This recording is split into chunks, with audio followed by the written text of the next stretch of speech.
तर मुंडेंचे वारसदार कोण, खऱ्या अर्थानं विचारांचा वारसा नेणारे कोण, या संदर्भात सध्या चर्चा सुरू आहे। तर धनंजय मुंडेच गोपीनाथ मुंडे यांचे वारसदार आहेत। भुजबळांनंतर करुणा मुंडेंनी हे मोठं वक्तव्य केलं आणि त्यावर आता राजकीय वर्तुळातून मोठ्या प्रतिक्रिया येतात।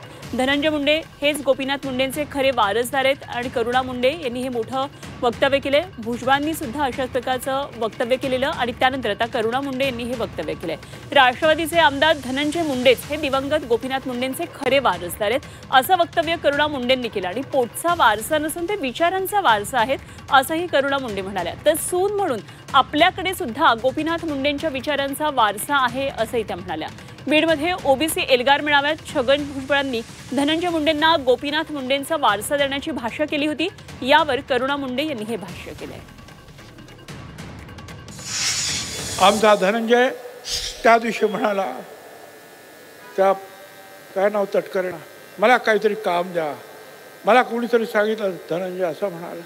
मी धनंजयला म्हणालो, अरे बाकीचं तर काम मी तुला देऊ शकत नाही, पण हे गोरगरीब लाखो लोक आशेनं बघतायत, गोपीनाथराव मुंडेंचे तुम्ही वारसदार, हे काम तुम्ही घ्या, हे काम मोठं आहे रे। या खुर्च्या ज्या आहेत ना, मंत्रिपदाच्या आमदारकीच्या वळवावरचं पाणी आहे, पण गोपीनाथराव मुंडेंसारखा सगळ्यांच्या हृदयात तुम्ही सुद्धा जाऊन बसू शकता। फक्त या गोरगरिबांचे अश्रू पुसण्यासाठी, त्यांचं रक्षण करण्यासाठी छातीची ढाल करून पुढे या। तुमच्या पाठीमागे तमाम महाराष्ट्र आल्याशिवाय राहणार नाही।